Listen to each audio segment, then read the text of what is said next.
The music stopped dead. Suge Knight walked onto the stage with a briefcase and a sinister smile that made the entire venue go silent. When he opened that briefcase and revealed the documents inside, everyone realized they were about to witness the most shocking betrayal in hip-hop history. What Tupac discovered in that moment would change everything. It was August 30th, 1996. At the Oakland Coliseum, Tupac was performing what should have been a triumphant West Coast celebration, but hidden in Suge Knight's briefcase were documents that would expose a conspiracy so deep it reached across enemy lines to the heart of Bad Boy Records. The massive crowd had no idea they were about to witness their hero discover the ultimate betrayal. The evening had started as pure West Coast dominance. Tupac was electric on stage. The crowd was worshiping every word, and Death Row Records seemed unstoppable. But backstage, Suge Knight had been meeting with men in expensive suits who definitely weren't music industry executives. They carried briefcases, spoke in whispers, and kept checking encrypted phones. Tupac was midway through California Love when Suge Knight did something that had never happened in Death Row history. He walked directly onto the stage during a performance, carrying documents that would destroy everything Tupac believed about loyalty and friendship. The crowd initially thought it was part of the show. Suge occasionally made surprise appearances, but something was different about his demeanor. His smile was cold, predatory, and he was carrying a leather briefcase like he was conducting business rather than celebrating music. "Hold up, Pac," Suge said into a wireless microphone, his voice cutting through the music. "We need to have a conversation." The DJ stopped the music, and the massive crowd fell silent. Something about Suge's tone suggested this wasn't going to be a friendly chat. Tupac stood center stage, microphone in hand, looking at the man who had been his protector, his business partner, and his closest ally for the past 2 years. "What's going on, Suge?" Tupac asked, confusion evident in his voice. Suge opened his briefcase and pulled out a stack of documents thick enough to be seen by people in the front rows. "I got something these people need to know about you, Pac," Suge said, his voice taking on a tone that sent chills through the venue. "Something about your real value to Death Row Records."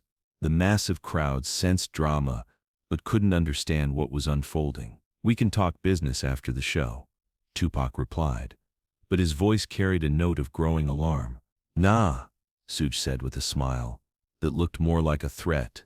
"This needs to be said right now. See, what all these people don't know is that Tupac Shakur is worth more as an enemy than as a friend." The words hung in the air like poison. The crowd began to murmur, not understanding the business implications, but sensing something terrible was happening. Tupac's face went white. "What the hell are you talking about?" But Suge was just getting started with his public betrayal. "Show them the contracts." "Pac," Suge demanded, holding up the documents. "Show them what I've been negotiating behind your back." He turned to address the crowd directly. "Y'all want to know why the East Coast-West Coast war has been so profitable? Y'all want to know why Death Row and Bad Boy Records have both gotten so rich off this beef?" The massive crowd erupted in confused shouts. The idea that the two rival labels might be connected was unthinkable, but the revelation that came next would shatter everything. "Because it's all been planned," Suge announced. "Every diss track, every public conflict, every magazine interview. It's all been coordinated between Death Row and Bad Boy to maximize profit for both labels." Tupac staggered backward, like he'd been physically hit. "That's impossible. That's not true." "Show him the phone records," Suge called to someone off stage. A man in a suit walked out and handed Tupac a manila folder. With shaking hands, Tupac opened it and began reading. "These are phone records showing dozens of calls between my office and Puff Daddy's office over the past 18 months, Suge announced to the crowd. "We've been coordinating your entire career as part of a business strategy." The massive crowd was getting restless, sensing their hero was being destroyed in front of them. But the worst revelation was still coming. "Tell them about the setup, Suge," Tupac said, his voice now shaking with rage rather than confusion. "If you're going to destroy me, tell them everything." Suge's smile got wider and more cruel. The shooting at Quad Recording Studios in 1994, that was coordinated between Death Row and Bad Boy. We needed Tupac to have a real reason to hate the East Coast, so we arranged for him to get shot. The words hit the crowd like a physical explosion. The idea that Tupac's own label had arranged for him to be shot was beyond anything anyone could have imagined.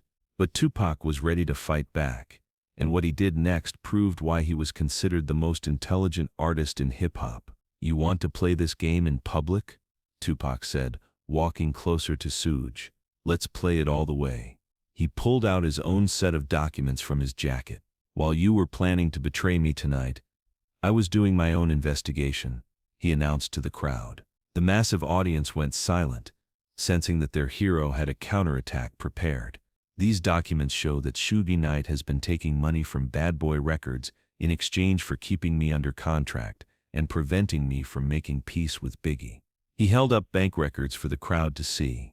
Puff Daddy has been paying Death Row Records $2 million per year to maintain the East Coast-West Coast conflict because it sells more records for everyone involved. The crowd erupted in the angriest response ever heard at a concert. The idea that their favorite artists were being manipulated for corporate profit was infuriating. But Tupac had even more devastating evidence. "And this," he said, holding up another document, "shows that Suge Knight and Puff Daddy have been planning to stage my death to create the ultimate martyred rapper marketing campaign." The massive crowd went completely silent. The implication was chilling. Both labels had more to gain from Tupac's death than from his continued success. Suge Knight's confident expression was starting to crack. This wasn't going according to his plan. "You can't prove any of that," he said. But his voice lacked its earlier confidence. "I can prove all of it," Tupac replied, "because I've been recording every conversation we've had for the past 6 months. He pulled out a small recording device and held it up for the crowd to see. "Y'all want to hear Suge Knight planning my murder with Puff Daddy? Because I got the whole thing on tape." The crowd was going wild, demanding to hear the recordings that would expose the entire conspiracy. But what happened next would become the most legendary moment in hip-hop history. Instead of playing the recordings immediately, Tupac made an announcement that shocked everyone present. "I'm not going to play these tapes tonight," he said, "but I am going to tell y'all what I'm going to do about this betrayal." He walked to the edge of the stage and looked directly at Suge Knight. "You tried to use me, manipulate me, and profit from my death. But you made one mistake. You underestimated how much I love this culture and how far I'll go to protect it." The crowd was hanging on every word. "Tomorrow morning, these recordings and documents are going to the FBI, to Rolling Stone magazine, and to every major news outlet in America. The whole world is going to know that hip-hop's biggest rivalry was manufactured by greedy businessmen who were willing to get artists killed for profit." The massive crowd erupted in the longest sustained cheer in concert history. But Tupac wasn't finished destroying the conspiracy. "And I'm also announcing that I'm officially making peace with the East Coast," he declared. "This beef is over. The manipulation is over. The fake war is over." He pulled out his phone and made a call that was broadcast over the sound system. "Puff, it's Pac. We need to talk." The crowd went silent as they realized they were about to witness a historic conversation. "I know you're listening to this concert on the radio," Tupac continued, "and I know you can hear me. Your business partner just exposed your whole operation, so I got one question for you." There was silence for several seconds before Puff Daddy's voice came through the speakers. "What's the question, Pac? Are you ready to end this fake war and start making real music again?" The question hung in the air, while the massive crowd held its breath. "Yeah," Puff replied, his voice sounding relieved. "I'm tired of this business too. Let's end it." The crowd exploded in celebration. They were witnessing the end of hip-hop's most destructive conflict. But the most powerful moment came when Tupac addressed Suge Knight one final time. "You thought you could manipulate me, control me, and profit from my pain," he said. "But you forgot one thing. I'm not just an artist. I'm a revolutionary. And revolutionaries don't get manipulated. They expose the manipulators." He turned to the crowd. Y'all just witnessed the end of fake hip-hop beef and the beginning of real hip-hop unity. No more East Coast versus West Coast. No more manufactured conflicts. Just artists making music for people who love the culture. The response from the massive crowd was so loud it registered on seismographs in San Francisco. Suge Knight left the stage without saying another word, taking his briefcase and his failed betrayal with him. Tupac performed for another 2 hours, and every song felt like a celebration of artistic freedom and cultural authenticity. Within hours, news of the concert had spread throughout the hip-hop community. Within days, it had reached national media outlets. Within weeks, federal investigators were examining the evidence Tupac had promised to provide. The impact was immediate and industry-changing. Both Death Row and Bad Boy Records faced federal investigations for conspiracy and fraud. Several executives were indicted, and both labels' business practices were completely restructured. More importantly, the artificial East Coast-West Coast conflict ended immediately. Artists from both regions began collaborating openly, and the manufactured tension that had driven record sales disappeared. The hip-hop community realized that their biggest conflicts had been manipulated by businessmen who saw artists as expendable products rather than human beings with real lives and real relationships. Today, the Oakland Coliseum includes the incident in their official history as the moment when hip-hop chose authenticity over manufactured drama. Music business schools teach the incident as a cautionary tale about industry manipulation and the importance of artist independence. 28 years later, the night Suge Knight's betrayal backfired remains the most powerful example of how truth and preparation can overcome even the most elaborate conspiracy.